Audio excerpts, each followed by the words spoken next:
Bienvenue dans ce nouvel épisode de Métanoïa, un podcast où l'on parle de transformation intérieure et de foi. Aujourd'hui, j'aimerais vous parler de la dévotion à Dieu, pas simplement dans le sens d'être chrétien, de prier, de fréquenter une église, de jeûner, mais de connaître Dieu. Pas seulement sa présence ou sa puissance, mais qui il est vraiment. Il y a quelques jours de cela, je priais, je louais pour une situation qui me trouble déjà depuis quelques mois. Et soudain, j'ai été traversée par une pensée claire. Remplace cette situation par moi. Regarde-moi. À cet instant précis, une paix profonde m'a envahi.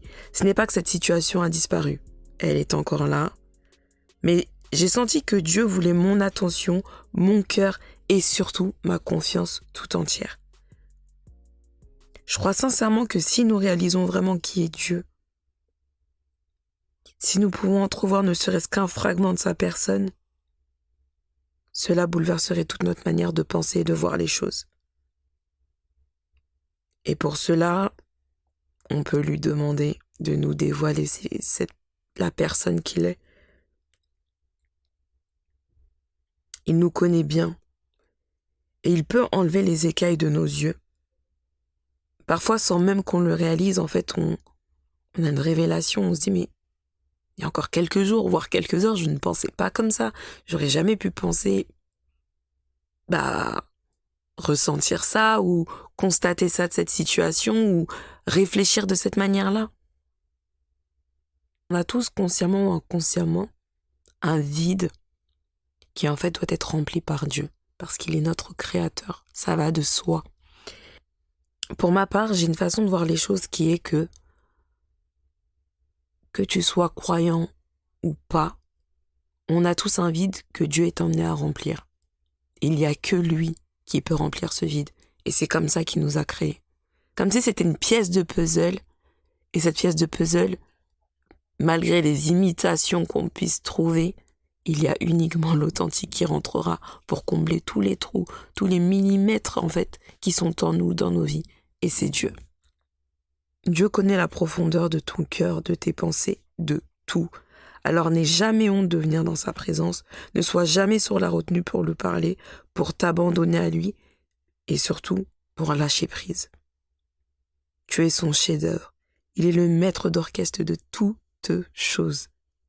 Même les choses douloureuses qu'il permet obéissent à des lois spirituelles qu'il respecte.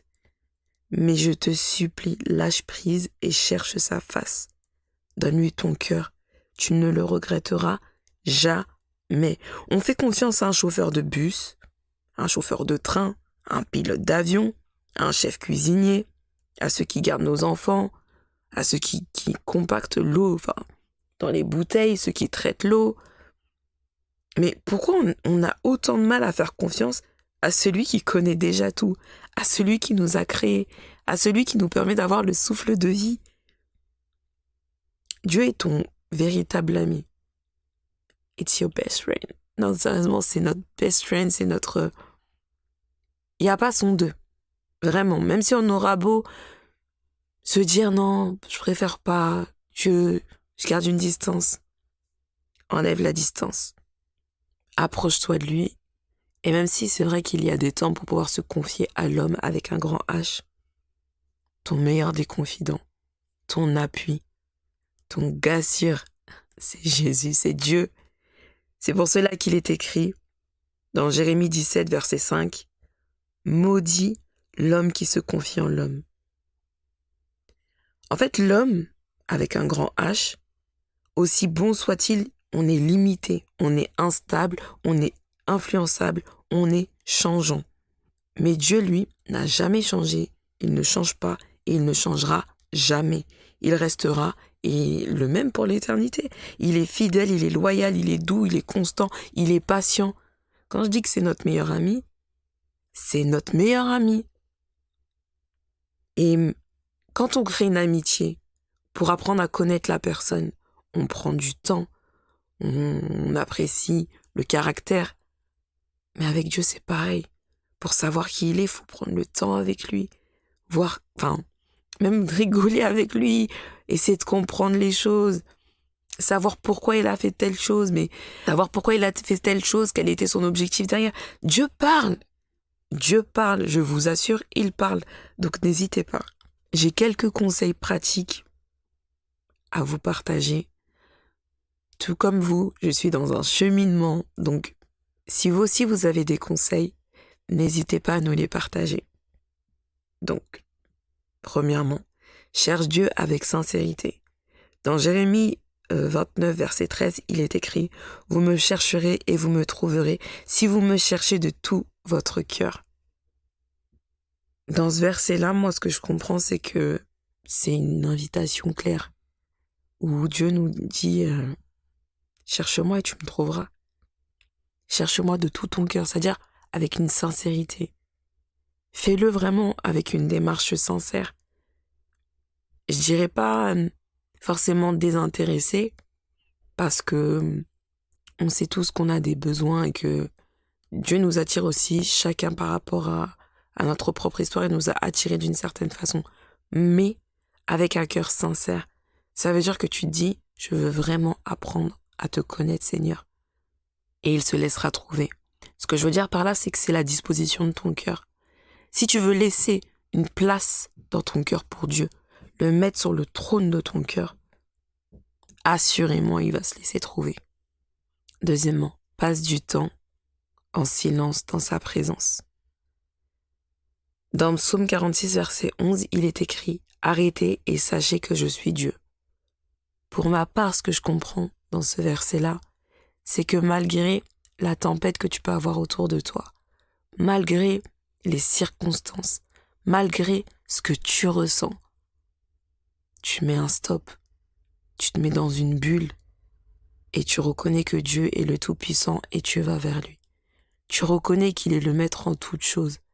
C'est l'image que je pourrais donner, c'est comme si il y avait un ouragan et en fait tu décides de rentrer dans une boîte. Cette boîte, c'est Dieu. Tout autour de toi est en train de s'envoler, de se chambouler, mais toi, tu es en sécurité avec lui et tu reconnais que dans cette boîte, tu es en sécurité. Qu'importe la puissance de l'ouragan, qu'importe tout ce qu'il est en train d'emporter autour de toi, toi, dans ta boîte là où tu es, la boîte qui s'appelle Dieu, tu es tranquillement, tu es protégé, tu es couvert en fait. Troisièmement, loue et adore Dieu régulièrement. Dans Psaume 100, verset 4, il est écrit « Entrez dans ses portes avec des actions de grâce, dans ses parvis avec des louanges. » Ce que je pourrais dire par rapport à ce verset, c'est que même si tu vis une situation difficile, même si franchement ton cœur n'y est pas forcément pour le coup, t'es dépassé, rentre dans la présence avec Dieu, parle-lui, mais remercie-le. Remercie-le pour ton souffle de vie. Remercie-le pour cette situation que tu traverses. Remercie-le pour les circonstances. Rends-lui grâce. Si on reprend l'exemple de l'ouragan et de la boîte qui représente Dieu, Jésus, dans cette boîte, juste dans cette boîte-là, il peut tellement t'apporter et tout d'un coup, l'ouragan que tu voyais d'une certaine façon auparavant, tu ne le vois même plus de la même façon. Et tu commences à voir l'ouragan se dissiper et voir en fait ce qu'il y a derrière cet ouragan. Et pour cela, les actions de grâce, la louange, les remerciements, l'adoration à Dieu, ça aide énormément. Et au-delà d'aider, c'est un principe qui, je pense, doit être appliqué du sens où même si tu es accablé, même si tu vis des choses qui s'empilent, t'es criblé comme du froment, il y aura toujours une raison pour remercier, bénir et rendre grâce à Dieu. Toujours. Et ne manque pas cette occasion. Ne manque pas cette occasion de le remercier. Ne manque pas cette occasion de rentrer dans cette présence avec lui. C'est comme si tu devais passer un moment avec ton ami ou un membre de ta famille et vous devez peut-être vous donner quelque chose l'un et l'autre. Tu vas quand même prendre le temps de lui parler à cette personne-là, le temps de parler à ton ami, à ta pote, le temps de savoir comment s'est passée sa journée, si elle a fait un bon trajet, ne serait-ce que ces 2 questions. Avec Dieu, pour moi, quand tu rentres dans sa présence, c'est le même principe. En fait, lui parler, le le remercier, de même avoir cet accès-là, de pouvoir parler avec lui, de pouvoir avoir cette intimité avec lui. 4e, lis sa parole pour découvrir qui il est. Dans Psaume 119, verset 105, il est écrit « Ta parole est une lampe à mes pieds et une lumière sur mon sentier. » J'aime à croire que, de toute façon, on sait que Dieu est lumière. Mais j'aime à croire que quand le psalmiste dit que c'est une lumière à ses pieds, on sait très bien que on a tendance aussi à regarder nos pieds pour pas se prendre une marche, pour pas marcher dans des excréments, pour pas mettre nos pieds dans une flaque d'eau, pour pas tomber. Pour moi, en fait, Dieu, c'est notre guide de la même façon, à travers le Saint-Esprit. Et il est important de connaître, en fait, sa parole, justement pour savoir qui il est, et pour comprendre aussi comment il nous parle. Il est écrit qu'il nous parle tantôt d'une manière, tantôt d'une autre. Mais pour savoir toutes ces choses, il faut qu'on connaisse la parole. Il faut qu'on lise la parole. Et même si un jour on va lire la parole, on comprendra rien du tout. Mais en lui demandant, Seigneur, révèle-moi, fais-moi comprendre les choses pour que je puisse avancer avec toi. Comme je l'ai dit tout à l'heure, il répond. Il répond, surtout si c'est la démarche est, comme je disais, avec le cœur, avec une bonne disposition du cœur, il n'y a aucune raison pour laquelle il ne répondrait pas à cette requête. Aucune raison pour laquelle il te laisserait dans le flou face à une parole. 5e, sois vulnérable avec lui, ouvre ton cœur. Dans 1 Pierre 5, verset 7, il est écrit « Déchargez-vous sur lui de tous vos soucis, car lui-même prend soin de vous. »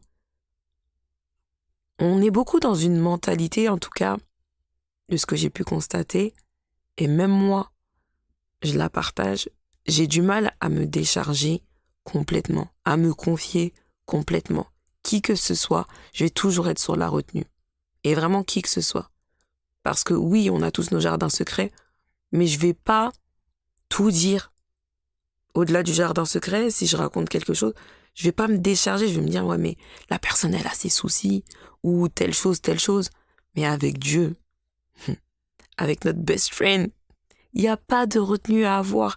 En fait, comme je l'ai dit tout à l'heure, il connaît déjà tout.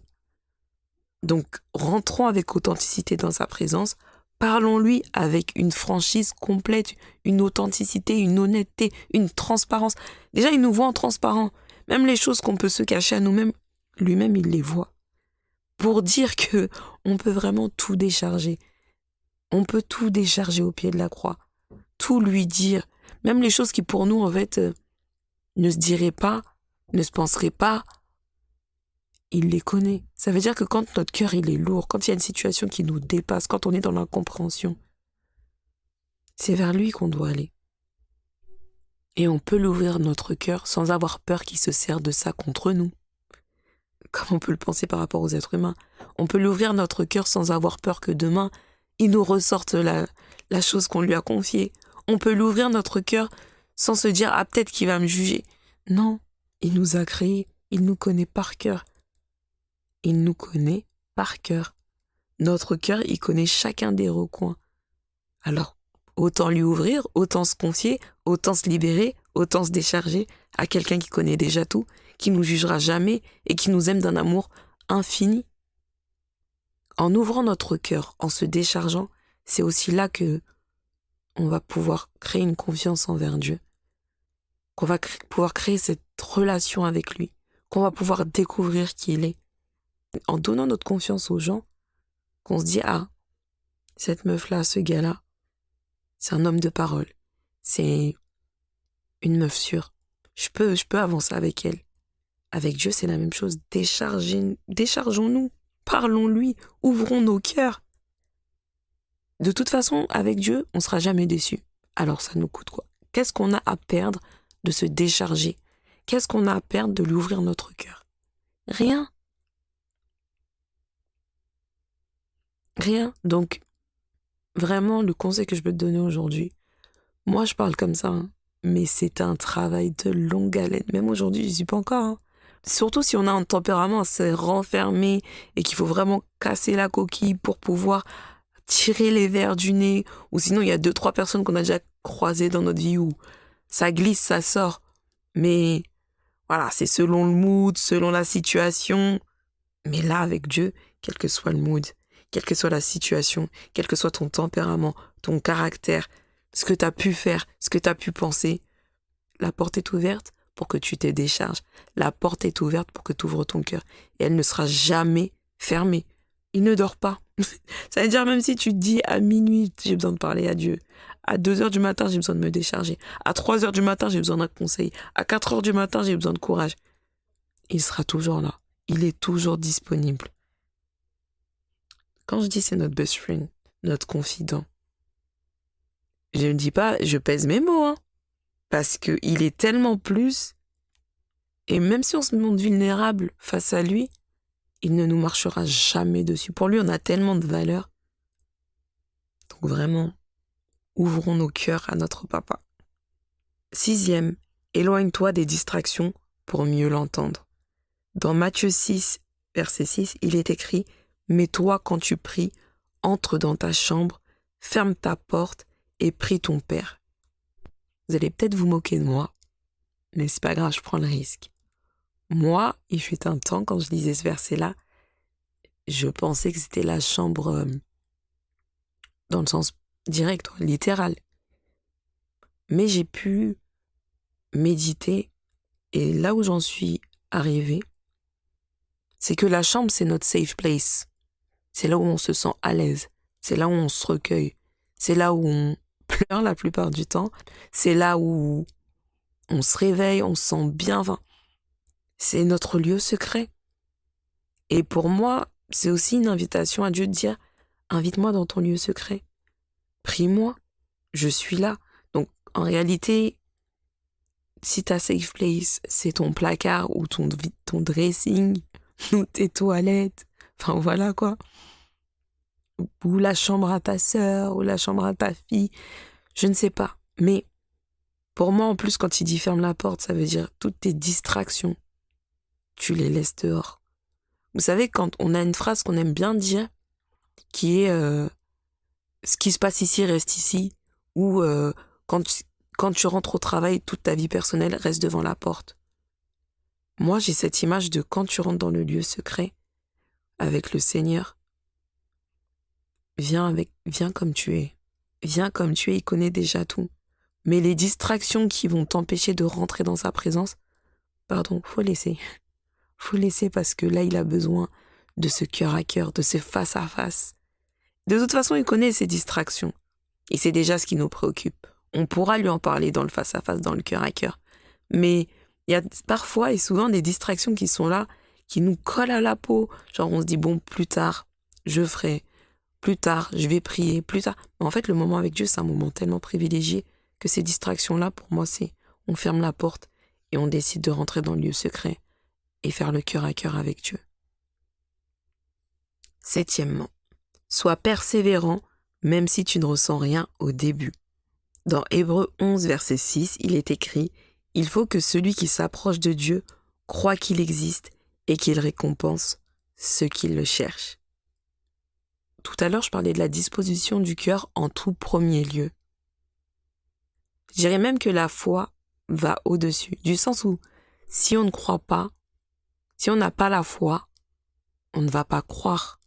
Et si on ne croit pas, on ne verra pas ou on sera troublé à la moindre difficulté.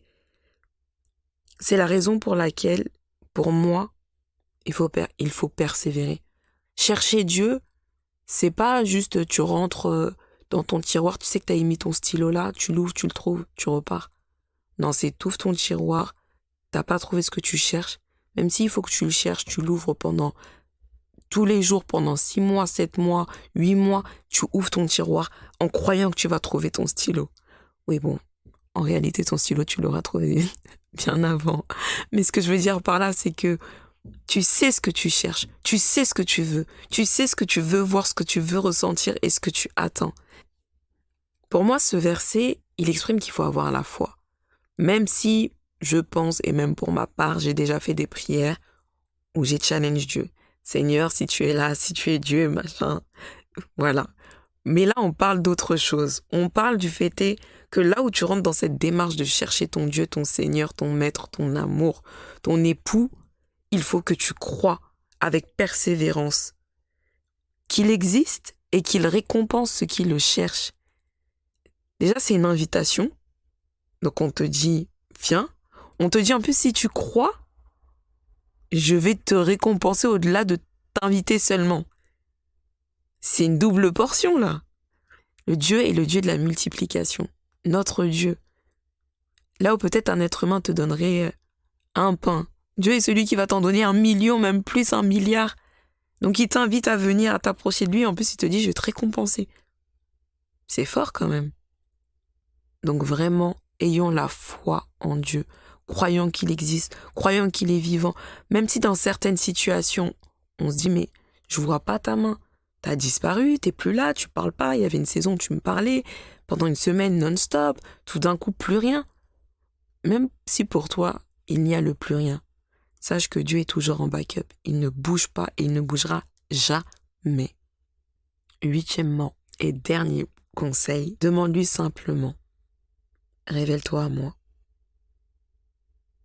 Dans Jacques 4, verset 8, il est écrit, approchez-vous de Dieu et il s'approchera de vous. À mon sens, c'est encore une invitation. En fait, on a toujours des invitations. Et là, c'est même pas on essaye de s'incruster parce que notre pote a été invité. Là, c'est une invitation personnelle. Et on nous dit, approchez-vous de Dieu et il s'approchera de vous. Moi, je dis, allons vers Dieu et demandons-lui, révèle-toi à nous, fais-nous comprendre qui tu es, montre-nous tes facettes, qu'on puisse t'aimer pour qui tu es, non pas pour ce que tu fais, qu'on puisse comprendre qui tu es et qui nous sommes à travers toi. Ça peut paraître aussi simple, mais c'est comme quand on dit oui, dans une relation, c'est la communication. Demain, tu veux que ton mari fasse la vaisselle, demande-lui. Tu boudes parce qu'il t'a pas offert des fleurs, dis-lui j'aime les fleurs. Tu boudes parce que ta femme, elle a pas fait un plat que t'aimais, dis-lui j'aime ce plat. Tu boudes parce que ta copine, elle a pas pensé à te dire telle ou telle chose ou ton pote a pas fait telle chose, dis-lui, idem pour ta collègue. Avec le Seigneur, c'est pareil. On s'approche de lui, on lui demande, on s'approche de lui, on lui dit mais dis-moi qui tu es. Je lis la Bible, mais j'entends des prédications, j'entends dire des choses sur toi, mais moi, parle-moi. En fait, c'est toi et Dieu. Dans Apocalypse 3, verset 20, il est écrit « Voici, je me tiens à la porte et je frappe. Si quelqu'un entend ma voix et ouvre la porte, j'entrerai chez lui, je souperai avec lui et lui avec moi. » Quand Dieu viendra frapper à notre porte, il dit bien « si quelqu'un entend ma voix ». Pour ma part, il faut qu'on connaisse la voix de Dieu, qu'on sache qui il est, qu'on ait cette intimité. Par exemple, il y a quelqu'un devant votre porte qui toque. Si c'est votre cousine, vous allez reconnaître sa voix. Si c'est votre sœur, votre mère, votre frère, vous allez reconnaître parce qu'il y a cette intimité, il y a cette habitude, il y a cette proximité. Et vous allez ouvrir la porte. Sans souci. Parce que vous connaissez cette voix et vous avez confiance et vous connaissez cette personne. Et quand il dit j'entrerai chez lui, je souperai avec lui et lui avec moi, pour moi c'est un lien d'amitié, un lien fort. On mange pas avec n'importe qui. On laisse pas rentrer n'importe qui chez soi et on mange pas avec n'importe qui. Et Dieu nous dit que il est là, il sera là. Mais pour déjà connaître sa voix, avoir cette proximité-là, il faut qu'on la crée. Parce qu'il est là, il nous attend, il attend que ça. C'est son désir. Et c'est à nous de faire les pas et petit à petit, les choses se feront. Et on est appuyé déjà par le Saint-Esprit. Je vais vous partager un texte que j'ai écrit pour le Seigneur, très court, qui est « Je ne désire que toi, J'ai soif de ta présence, ébloui devant ta grandeur. Je veux te connaître en profondeur, explorer chaque facette de ta magnificence. Fais-moi l'honneur de me révéler encore plus de toi. Je t'aime. Quand j'ai écrit ce texte, j'étais dans une position où, certes, j'étais entourée, j'avais beaucoup de raisons et j'ai encore beaucoup de raisons de lui rendre grâce. Mais je me suis rendu compte, à ce moment précis, qu'il n'y avait que lui qui pouvait me comprendre, que lui qui connaissait ma valeur, que lui qui... En fait, que lui, mon best friend. Non, c'est plus sérieusement, que lui. Et je me suis dit, j'entends beaucoup parler de Dieu, j'écoute beaucoup de choses, des musiques, des témoignages, des prédications, mais moi j'ai envie de vivre ça avec toi, de vivre... Je lis des livres et parfois, je sais pas si ça vous arrive, mais je lis des choses, je me dis, mais waouh! Moi aussi j'aimerais bien vivre ça avec Dieu. Et en fait, c'est accessible. C'est vraiment... Dieu ne fait pas de favoritisme. Donc, je te pousse, je t'encourage à créer cette relation avec Dieu. Il n'attend que ça pour que ton amour pour lui naisse et grandisse. Avec lui, tout s'emboîte. Il est simple, ordonné, logique, même si nous, on a du mal à comprendre sa logique, et merveilleux. Dieu est si patient, si bon. Je prie qu'il puisse se révéler de manière nouvelle à chacun d'entre nous, que son amour nous transperce et nous transforme à jamais, que notre soif de le connaître grandisse chaque jour et demeure dans nos cœurs, que toute distraction qui nous éloigne de lui soit brisée, qu'on fonce vers notre Papa dans ses bras d'amour, afin que nos visages reflètent sa gloire et sa lumière.